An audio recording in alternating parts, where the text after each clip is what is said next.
일부. 타인의 머릿속은 당신이 살기에 너무 좁고 비루하다. 여러분, 오늘도 거울을 보며 누군가에게 빛을 내 모습을 걱정하셨습니까? 동창회에 입고 나갈 옷차림, 자식들에게 들려줄 근사한 소식, 혹은 남들이 나를 품위 있는 어른으로 봐주길 바라는 그 간절한 마음. 사실 이런 마음은 우리 모두의 안에 있습니다. 부끄러운 것이 아닙니다. 하지만 오늘 우리가 함께 마주해야 할 질문은 바로 이것입니다. 나는 지금 나를 위해 살고 있는가? 아니면 남들의 시선을 위해 살고 있는가? 오늘 우리가 만날 인물은 염세주의의 대가라 불리는 아르투어 쇼펜하우어입니다. 그는 평생 고독과 함께 살았고 인간 본성의 가장 솔직한 밑바닥을 응시한 철학자였습니다. 사람들은 그를 비관론자라고 손가락질했지만 역설적으로 그의 가르침은 인생의 쓴맛을 다 본 사람들에게 가장 진한 해방감을 선사합니다. 그는 자신의 저서 삶의 지혜에서 이렇게 말합니다. 행복은 나 자신에게 만족하는 사람의 것이다. 타인의 시선에 기대는 자는 평생 불안 속에서 살 수밖에 없다. 쇼펜하우어가 우리 앞에 던지는 진실이 하나 있습니다. 타인의 머릿속은 당신이 거주하기에는 너무나 좁고 어둡고 비루한 장소다. 한번 생각해 보십시오. 우리는 왜 그토록 남의 눈치를 보며 삽니까? 왜 나이가 들어서도 번듯한 차를 타야 하고 자식 자랑을 늘어놓아야 하며 내가 여전히 건재하다는 것을 증명하려 애쓰는 걸까요? 쇼펜하우어는 이를 허영심이라는 이름의 함정이라고 진단합니다. 우리는 자신의 가치를 내 안에서 찾는 것이 아니라 타인의 눈동자 속에 비친 내 모습에서 찾으려 하는 것입니다. 그런데 쇼펜하우어는 이 함정의 본질을 꿰뚫습니다. 타인이 당신에 대해 내리는 평가는 대개 불완전하고 변덕스러우며 때로는 시기심으로 물들어 있습니다. 그들은 우리의 삶 전체를 보지 못합니다. 스쳐 지나가는 단면 하나로 판단을 내리죠. 그런데 우리는 왜 그토록 그 불완전한 평가에 마음을 기댑니까? 남들이 당신을 어떻게 생각하는지는 당신의 행복과 생각보다 훨씬 적은 연관이 있습니다.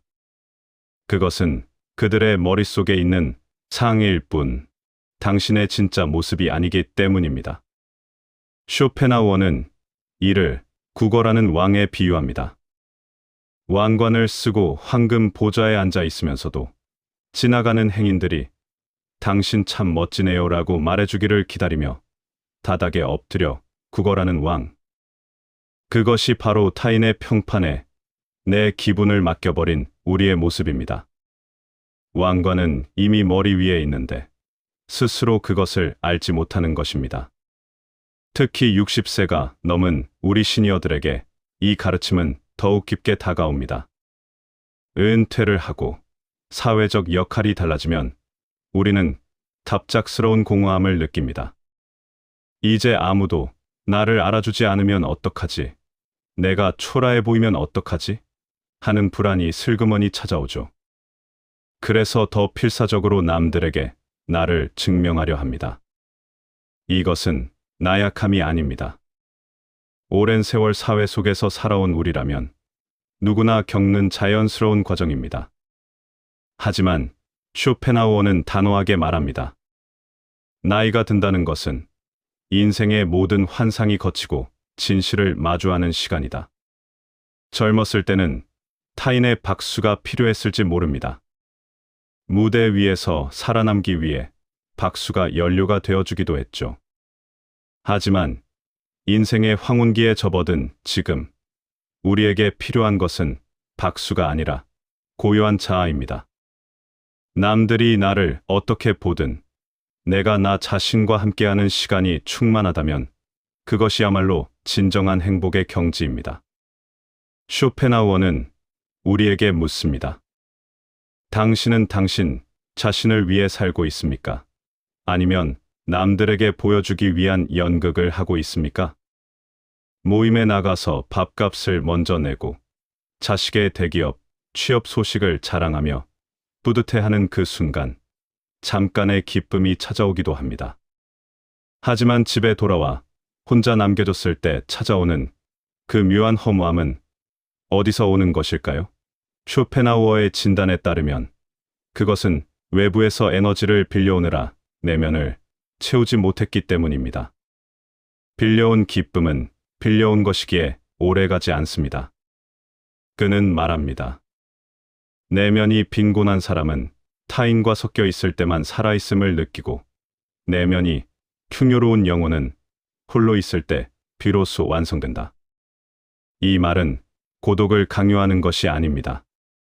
혼자 있는 시간이 결핍이 아니라 충만함이 될 수 있다는 것, 그 가능성을 우리 안에 일깨우는 말입니다.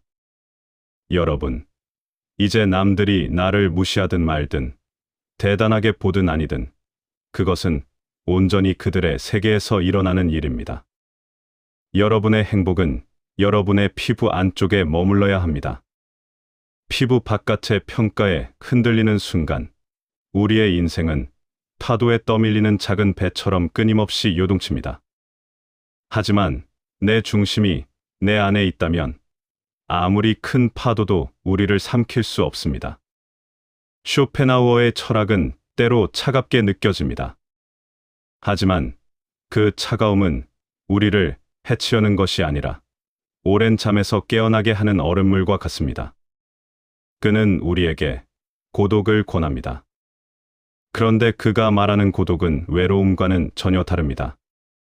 외로움은 타인이 없어서 느끼는 결핍이지만 고독은 나 자신과 완벽하게 일치되는 충만함입니다. 세상 사람들은 고독을 두려워합니다. 혼자 있으면 초라해 보일까봐, 남들에게 잊힐까봐 불안해하죠. 하지만 쇼펜하우어는 삶의 지혜에서 이렇게 적었습니다. 혼자 있을 줄 모르는 자는 결코 자유로울 수 없다. 타인의 시선이라는 울타리에서 벗어나는 유일한 길은 고독을 두려움이 아닌 선물로 받아들이는 법을 배우는 것입니다.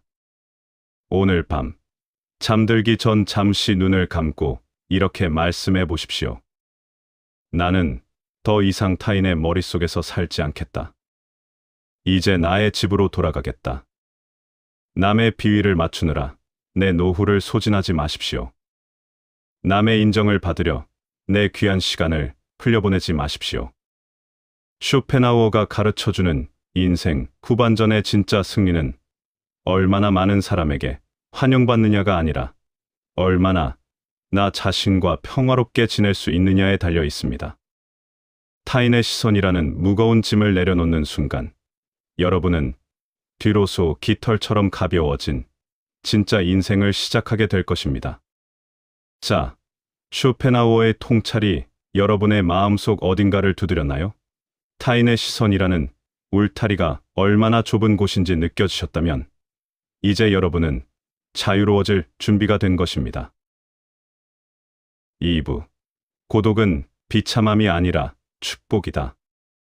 여러분, 혼자 있는 시간이 불편하십니까?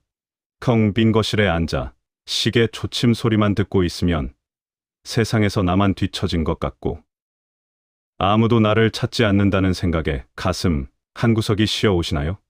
그래서 서둘러 TV를 켜고 의미 없는 단체 채팅방을 들여다보며 누군가의 소식을 기다리진 않으십니까?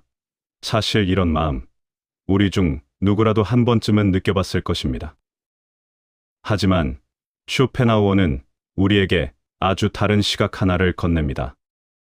어쩌면 지금 여러분이 피하려는 그 고요함이 인생에서 가장 귀한 선물일 수 있다고요.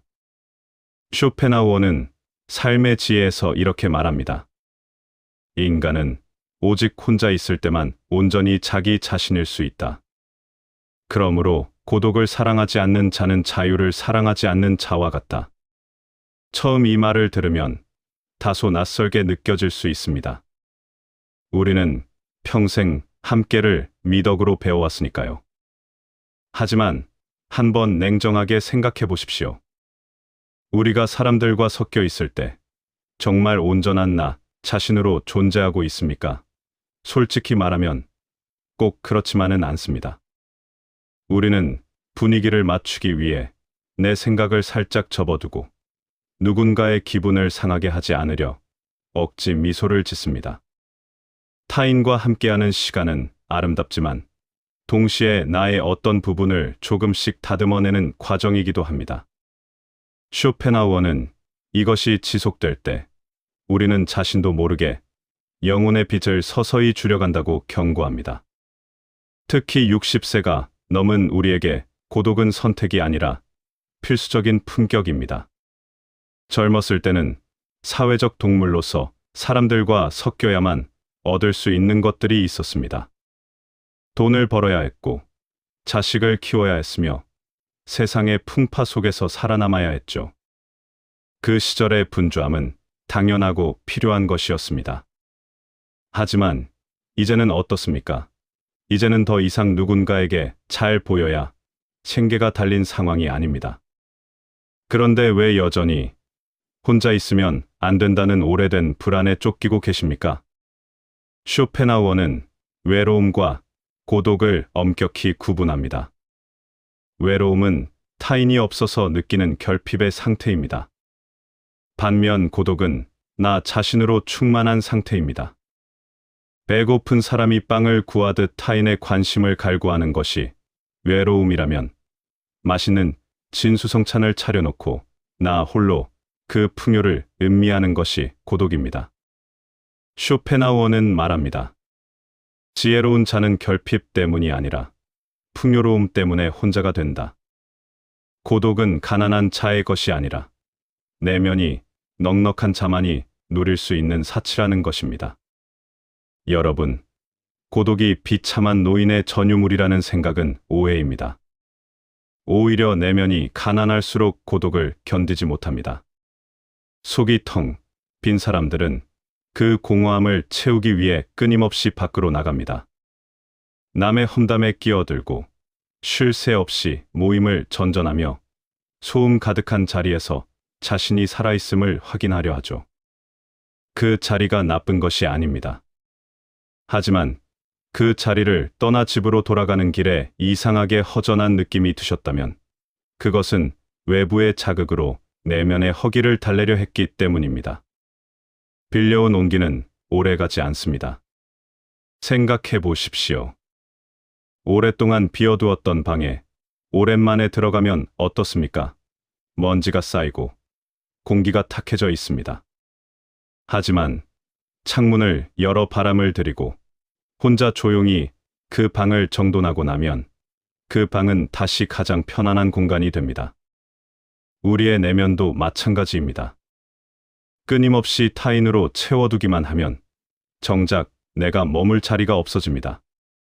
혼자 있는 시간은 그 방의 창문을 여는 것과 같습니다. 탁해진 것들을 내보내고 진짜 나를 위한 자리를 다시 만드는 시간입니다. 진정으로 내면이 풍요로운 사람은 어떻습니까? 그들은 자기 안에 거대한 도서관을 가지고 있고 아름다운 정원을 품고 있습니다. 굳이 밖으로 나가 분주한 소음을 찾지 않아도 내면의 목소리와 대화하는 것만으로도 충분히 즐겁습니다. 쇼펜하우어는 이를 자기 충족성이라고 불렀습니다. 내가 나에게 좋은 친구가 되어주는 것. 이것이 노년에 도달할 수 있는 가장 높은 경지라는 것입니다. 그래도 사람이 아예 안 만나고 살 수는 없지 않나요? 라고 물으실 수 있습니다. 맞습니다. 쇼펜하우어의 조언은 관계를 끊으라는 것이 아닙니다. 관계의 주도권을 내가 쥐라는 것입니다. 끌려다니는 관계가 아니라 내가 선택하는 관계. 의무감에서 나가는 모임이 아니라 진심으로 기대되는 만남. 이 차이가 쌓이면 삶의 질이 완전히 달라집니다. 구체적으로 한번 생각해 보겠습니다. 오늘 오후 딱히 가고 싶지 않은 모임에 억지로 나가는 대신 오랫동안 읽고 싶었던 책 한 권을 폈다고 상상해 보십시오. 혹은 혼자 조용한 숲길을 걸으며 오롯이 내 발소리에 귀를 기울였다고 상상해 보십시오. 그 시간이 끝났을 때 여러분은 어떤 기분일까요? 억지로 맞장구를 치다 돌아온 날과는 다른 충만함이 있을 것입니다. 쇼펜하우어는 말합니다. 뛰어난 지성을 가진 자는 고독 속에서 가장 큰 기쁨을 찾는다. 그는 자기 내면에서 솟아나는 깊은 사유를 타인이 주는 하찮은 즐거움보다 훨씬 더 소중히 여기기 때문이다. 인생 후반전의 진짜 승자는 누구일까요?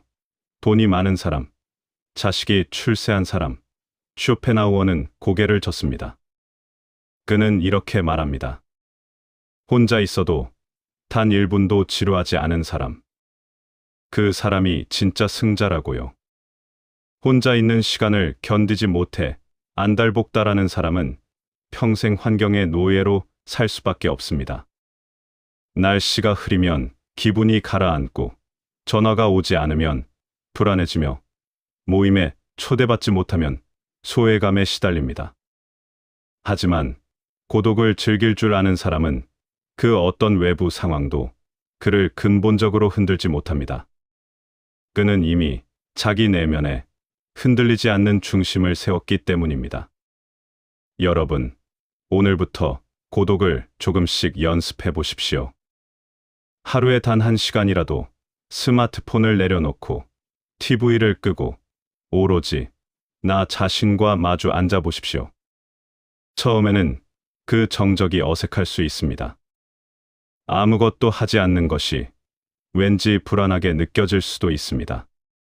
하지만 그 정적을 조금씩 견뎌내다 보면 어느 순간 내면의 목소리가 들리기 시작합니다. 오랫동안 소음에 묻혀 듣지 못했던 바로 그 목소리. 그것이 진짜 나입니다. 남들이 그 사람은 요즘 통 안 보이네. 혼자 지내더니 쓸쓸해졌나 봐 라고 말하더라도 흔들리지 마십시오. 여러분은 쓸쓸해진 것이 아닙니다. 조용히 그러나 단단하게 고귀해지고 있는 것입니다. 타인의 소음에서 벗어나 나만의 선율을 연주하기 시작한 것입니다.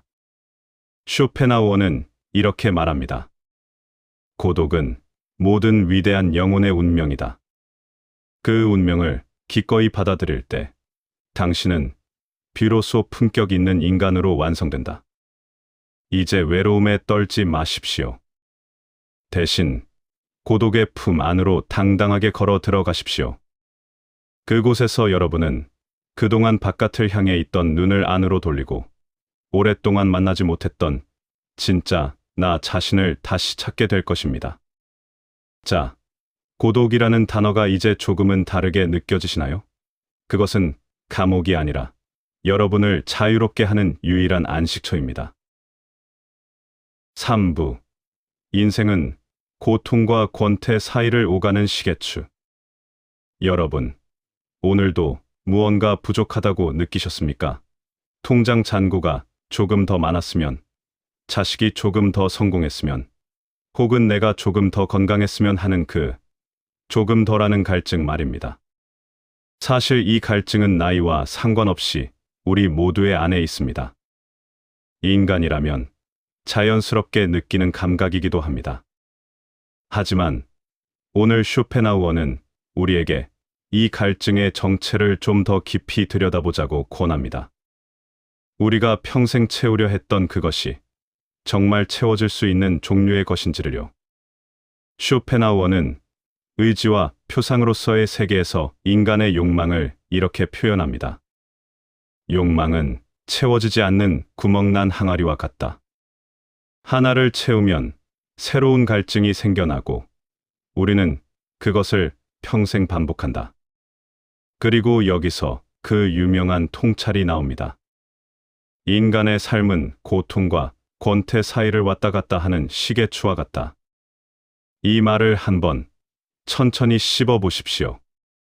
우리가 무언가를 간절히 원할 때는 그것이 없어서 고통스럽습니다. 그런데 막상 그것을 손에 넣으면 어떻게 됩니까? 잠깐의 기쁨이 지나가면 곧바로 익숙함이, 그리고 이내 지루함이 찾아옵니다. 새 차를 샀을 때 그 짜릿함이 며칠이나 갔습니까? 넓은 집으로 이사했을 때의 감격은 한 달을 넘겼습니까? 욕망이 좌절되면 고통스럽고 욕망이 충족되면 따분해집니다. 이것이 쇼펜하우어가 말하는 시계추의 운동입니다. 그리고 이 추는 우리가 의식하지 않는 한 죽는 날까지 멈추지 않습니다. 60세가 넘은 우리에게 이 이야기는 특별한 울림으로 다가옵니다. 젊었을 때는 욕망이 에너지가 되기도 했습니다. 더 성공하고 싶고 더 많이 가지고 싶은 마음이 우리를 치열하게 살게 했죠. 그 시절의 욕망은 분명 의미가 있었습니다. 하지만 이제는 어떻습니까? 이제는 쟁취보다 정리가 필요한 시간입니다. 그런데도 여전히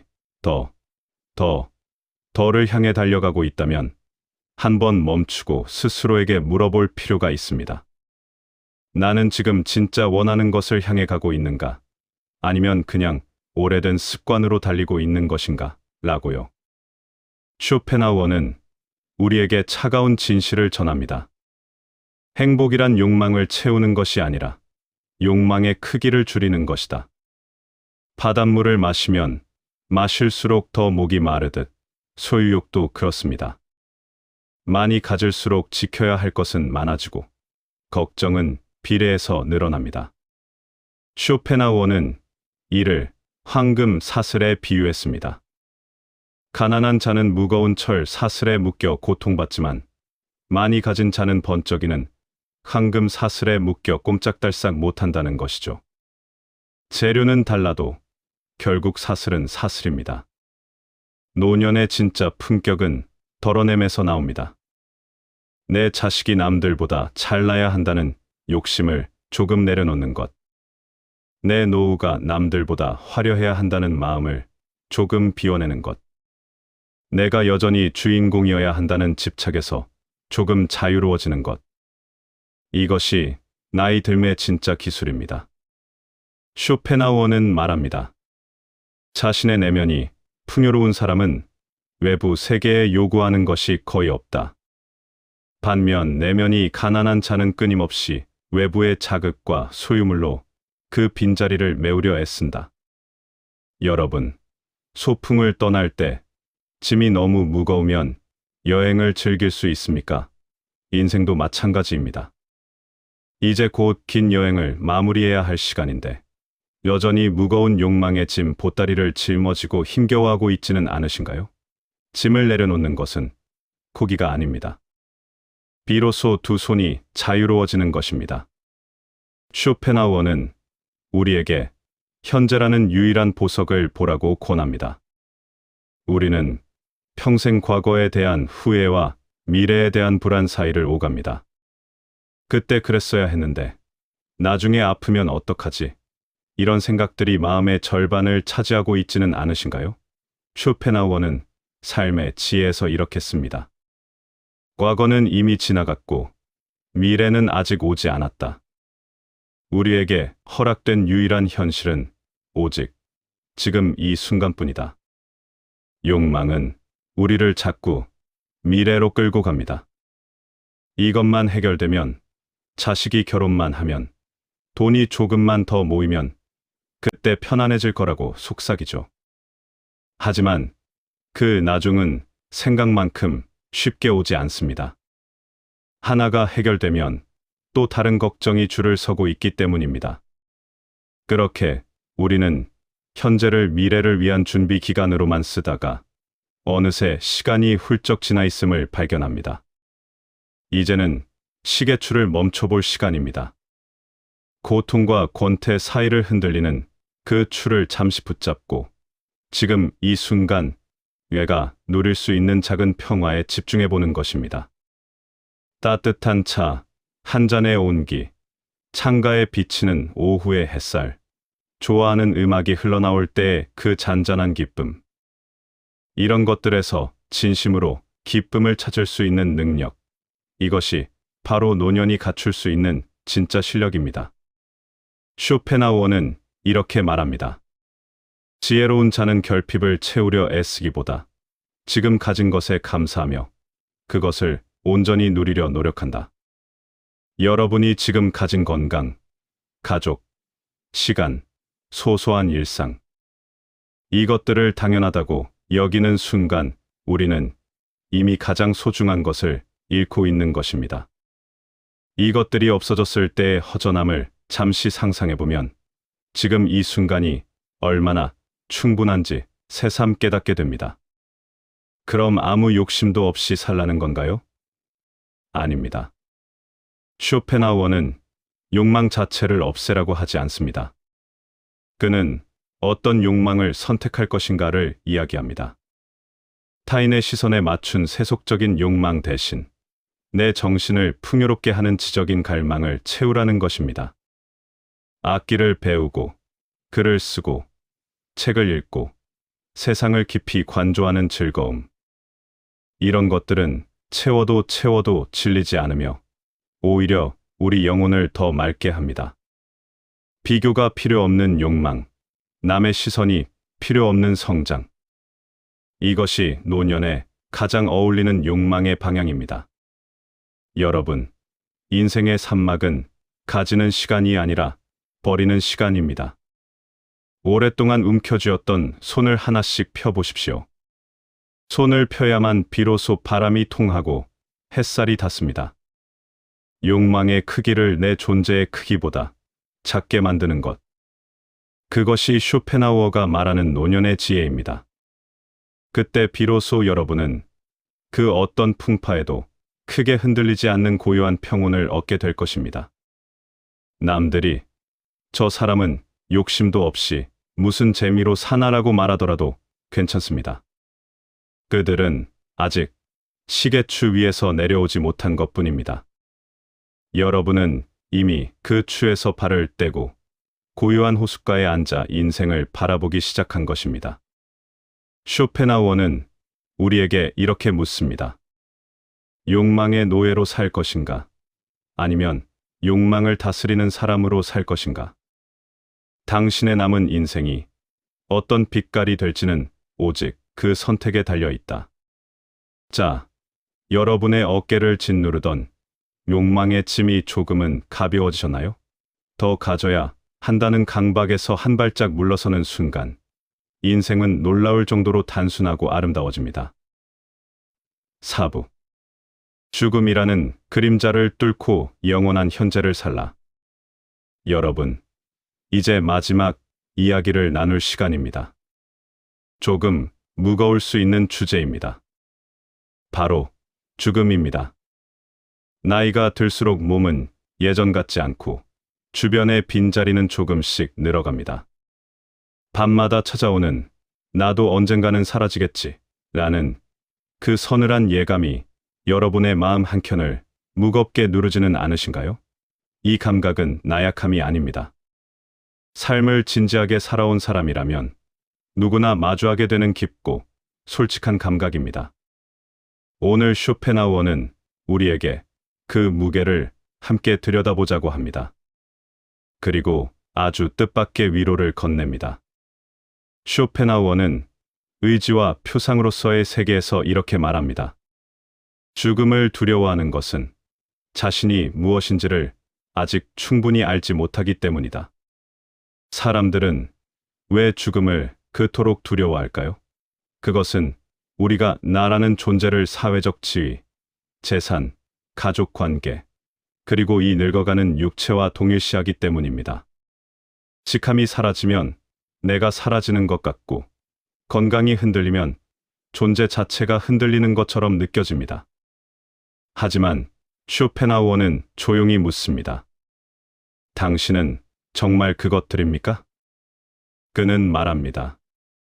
당신은 당신의 육체도 아니고 당신의 이름도 아니며 당신이 이룬 성취도 아니다.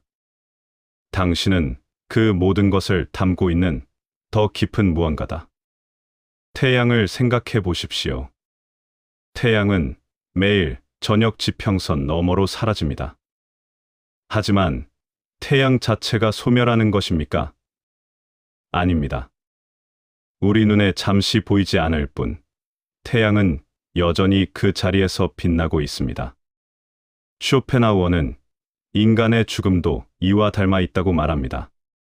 이 세상이라는 무대에서 나의 역할이 끝나는 것일 뿐, 그 무대를 가능하게 했던 더 근본적인 무언가는 사라지지 않는다는 것입니다. 이것은 종교적 믿음이 아니라 그가 평생 인간 존재를 탐구하며 도달한 철학적 통찰입니다.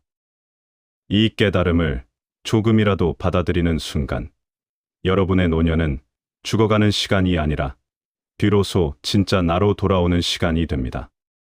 쇼펜하우어는 우리에게 아주 독특한 시간관을 가르쳐 줍니다. 이 인생은 찰나에 불과하지만 그 찰나 안에 영원히 깃들어 있다. 우리는 평생 과거를 후회하고 미래를 걱정하느라 정작 지금을 온전히 살지 못합니다.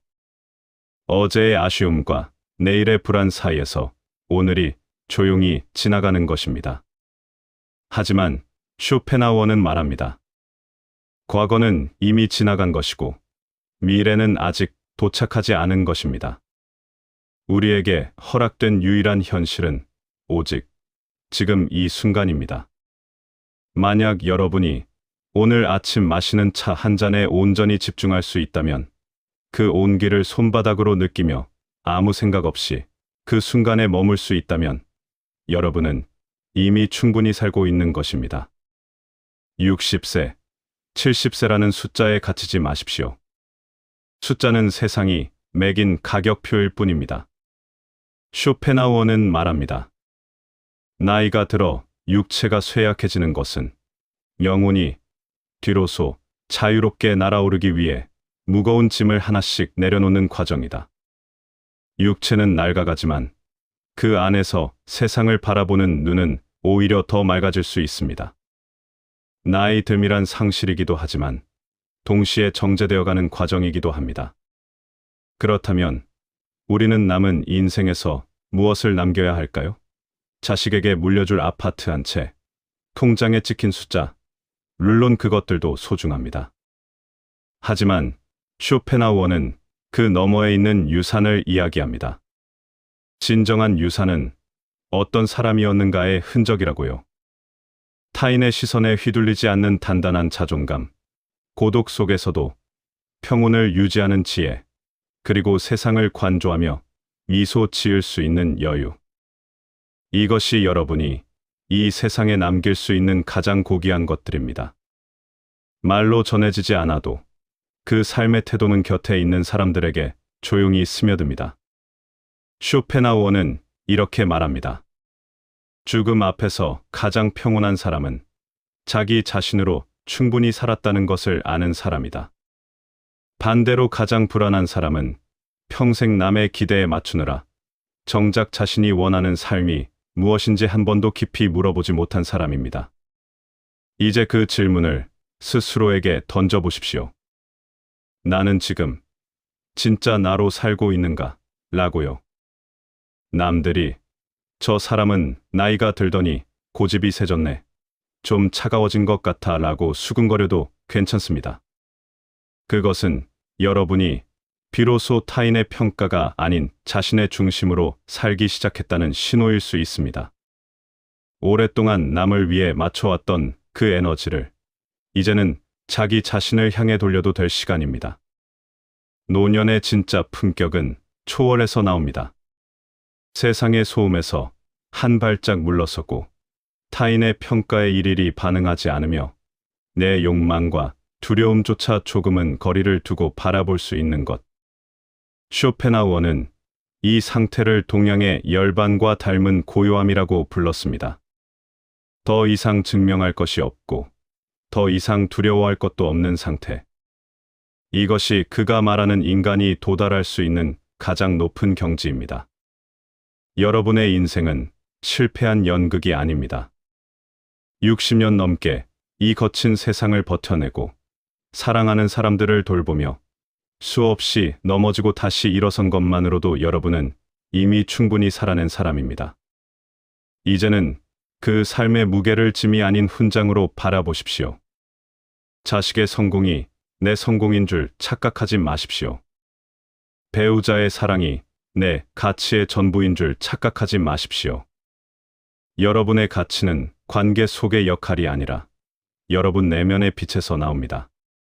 쇼펜하우어는 우리에게 마지막으로 이런 통찰을 남깁니다. 자신의 내면이 풍요로운 자는 온 세상을 잃어도 결코 가난하지 않다.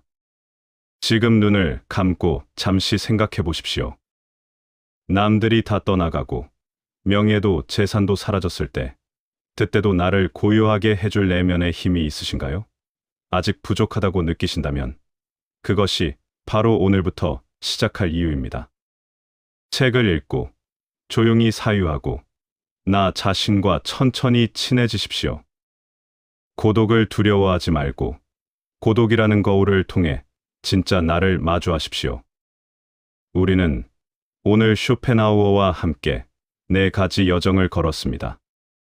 타인의 시선이라는 울타리에서 벗어나는 것, 고독을 결핍이 아닌 충만함으로 받아들이는 것, 욕망의 크기를 줄여 지금 이 순간을 온전히 사는 것, 그리고 죽음을 두려움이 아닌 완성으로 바라보는 것. 이 4가지는 사실 하나의 이야기입니다. 바로 나로 돌아오는 것입니다. 쇼펜하우어가 전하는 마지막 말을 가슴에 새기십시오.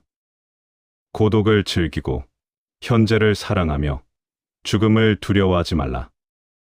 그것이 바로 인간이 도달할 수 있는 가장 고귀한 삶의 태도다. 여러분, 죽음은 인생의 끝이 아니라 완성입니다. 긴 하루의 노동을 마치고 돌아가는 따뜻한 집과 같습니다. 그러니 너무 두려워하지 마십시오.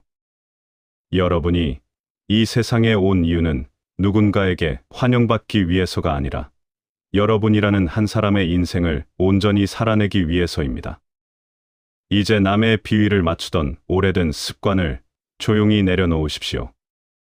타인의 시선이라는 비좁은 울타리 밖으로 한 걸음 나오십시오.